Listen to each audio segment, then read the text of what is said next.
Assalamualaikum warahmatullahi wabarakatuh. Rekan-rekan semua, kita lanjutkan pembahasan kita terkait persediaan. Ya, minggu lalu sudah eh, diawali pembahasan persediaan. Kita lanjut dengan pembahasan mengenai bagaimana cara mengalokasikan harga pokok dari persediaan. Ya, untuk eh, harga pokok persediaan ini itu yang diperbolehkan oleh IFRS itu menggunakan spesifik identifikasi khusus, kemudian ada juga FIFO dan average atau rata-rata. Di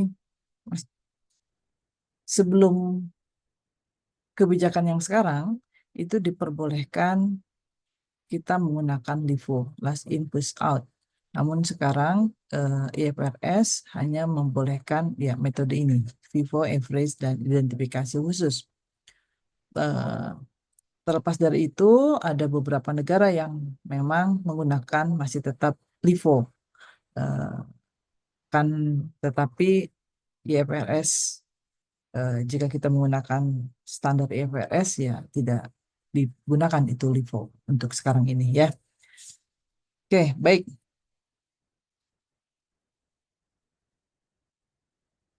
Kita lihat ya bagaimana ilustrasi dari eh,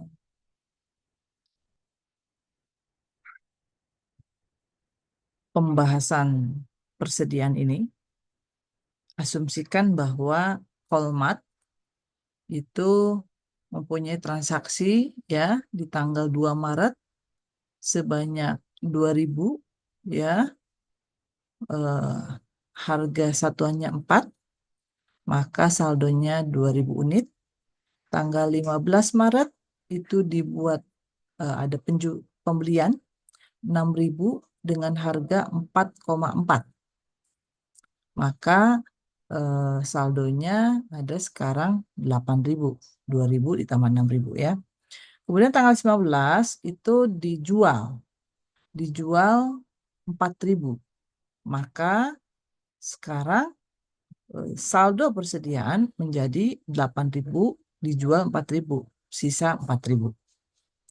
Kemudian tanggal 30 dibeli persediaan juga 2.000. Maka saldo sekarang adalah 4.000 plus 2.000, 6.000 unit ya.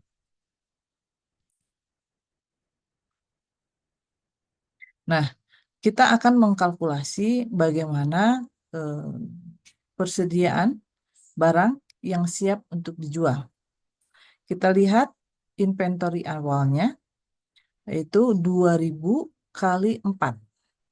Jadi totalnya 8.000. Pembeliannya ada di tanggal 15 dan 30.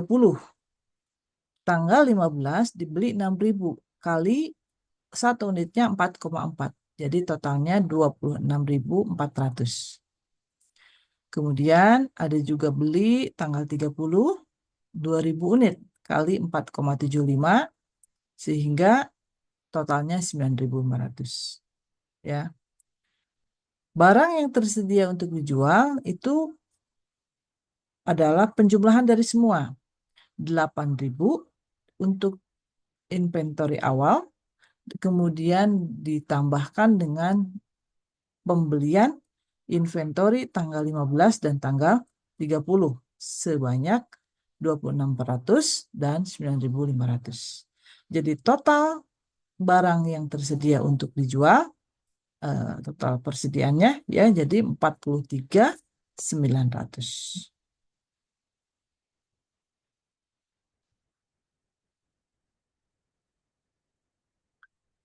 Kemudian kalau kita ya masukkan data tersebut ke dalam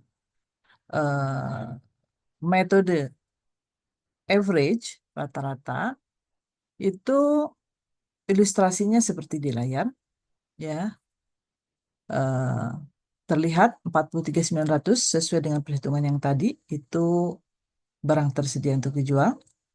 Maka rata-ratanya adalah 43.900 dibagi total unit. Total unitnya berapa? 10.000. Sehingga average-nya adalah 4,39 euro. Ya.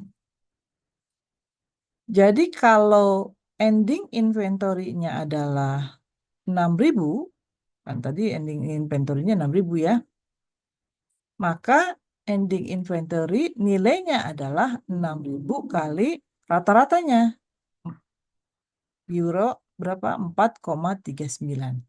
Sama dengan 26.340. Ya.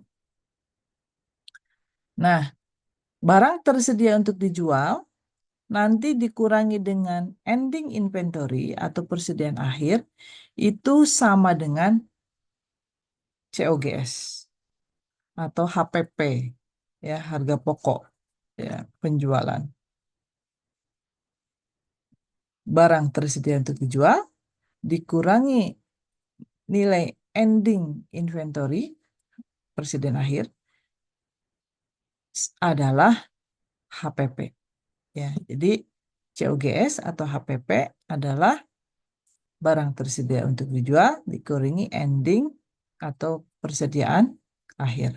Ya, gitu.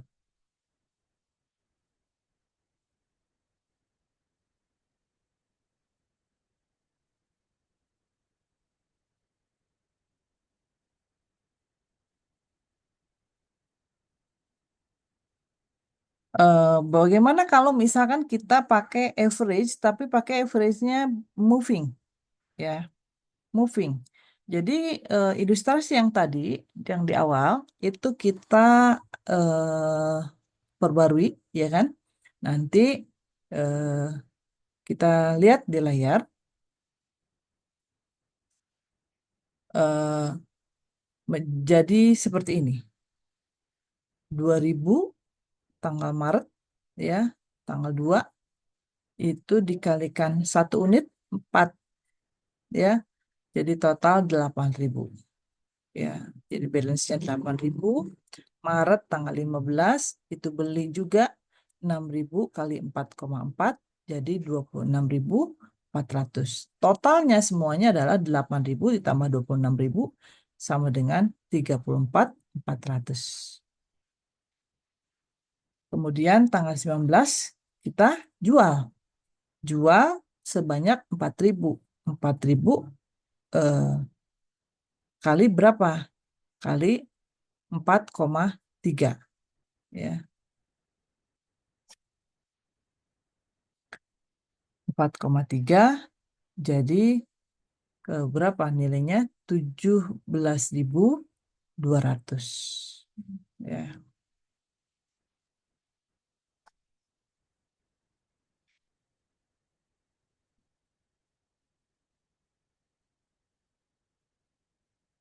Kemudian kita juga beli, ya.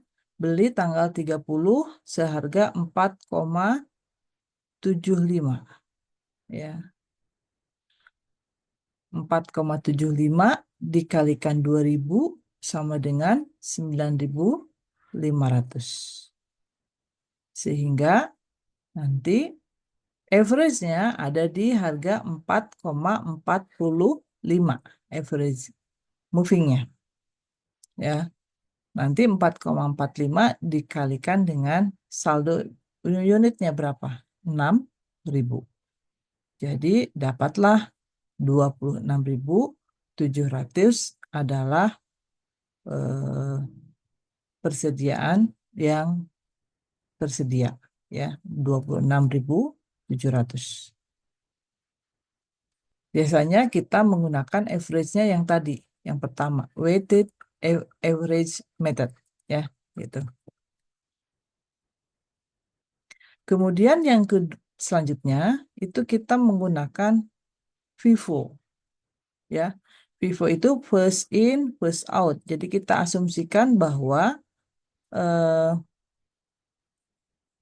barang yang pertama kali masuk itu pertama kali juga juga kita jual, ya. Dan memang ini selaras, biasanya selaras dengan bagian pergudangan, ya kan? Bagian gudang pastinya untuk apa namanya meminimalisir risiko kadaluarsa, risiko aus dan lain sebagainya, pastinya eh, barang yang sudah lawas, sudah pertama kali dibeli pasti itu yang pertama kali mereka jual. Itu ya. Jadi Vivo itu bukan hanya cocok di apa namanya bagian pencatatan untuk mencatat menghitung bagaimana persediaan cost-nya, cost dari persediaan, tapi juga memang sesuai dengan di persediaan di bagian gudang senyatanya, gitu ya.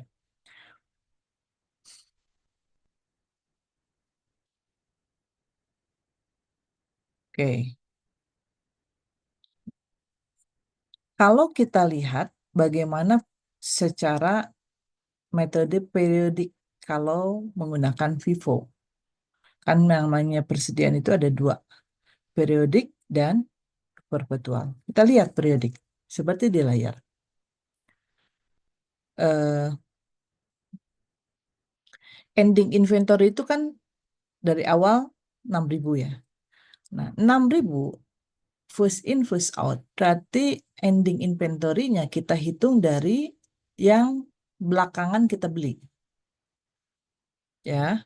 Yang belakangan kita beli adalah tanggal 30 dan tanggal 15. Jadi kita ambil yang tanggal 30 itu 2.000 unit kalikan dengan unit cost tanggal 30. Satu costnya berapa, satu unitnya berapa. Kemudian sisanya ya untuk mencapai 6.000 kan 4.000. 4.000 itu diambil dari pembelian tanggal 15. Sehingga unit cost tanggal 15-nya itu kita kalikan dengan 4.000 unit. Jadi 17.600.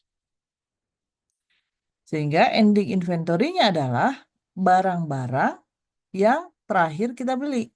Itu tanggal 30 sebanyak 2.000 dan tanggal 15 sebanyak sisanya dari 6.000. 4.000 berarti ya.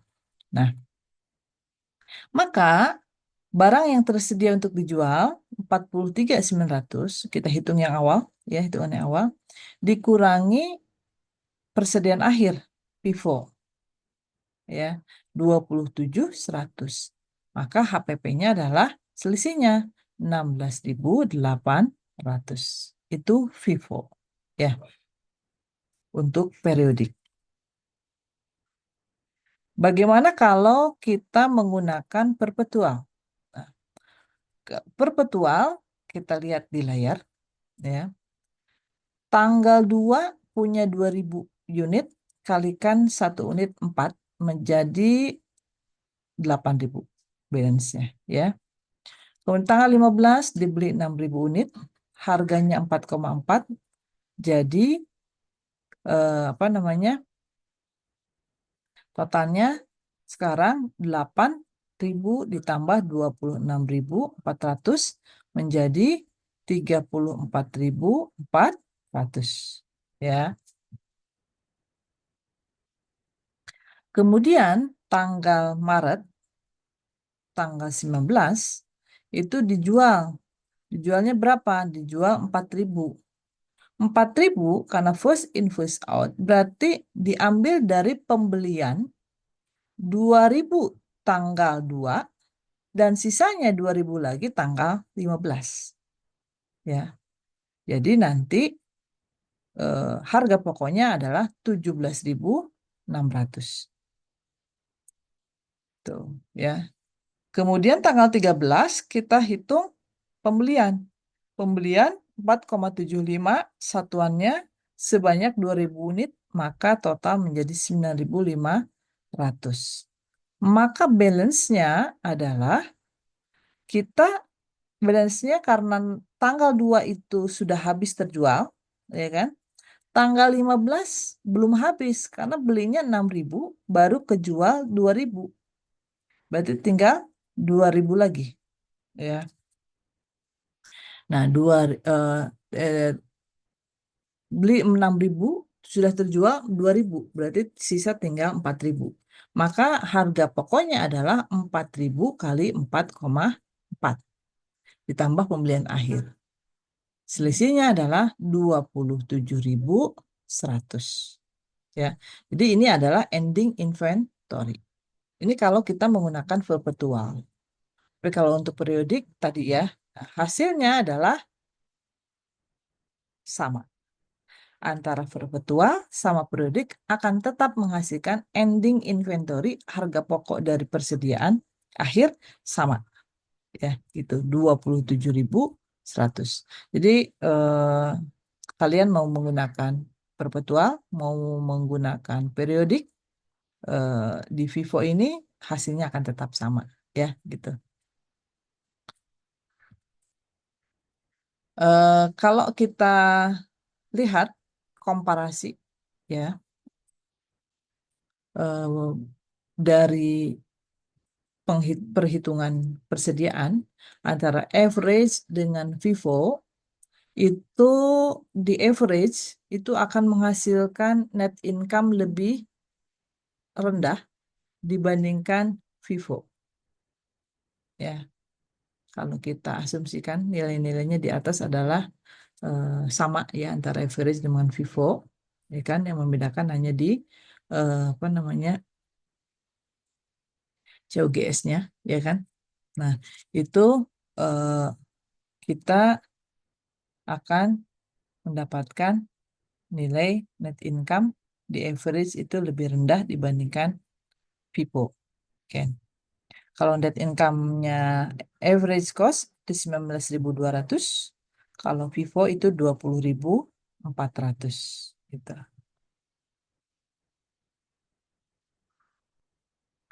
Kemudian kalau kita bandingkan lagi dengan berapa cash-nya, ya, ternyata cash yang di average cost itu lebih tinggi dibandingkan dengan Vivo. Ya, jadi nanti kebijakan apa namanya kebijakan suatu entitas ya lepas. Silakan untuk memilih antara average dengan Vivo seperti itu. Ya, karena LIFO sudah tidak diakui lagi oleh IFRS. Gitu ya. Demikian yang bisa saya sampaikan terkait bagaimana menghitung harga pokok persediaan. Terima kasih. Assalamualaikum warahmatullahi wabarakatuh.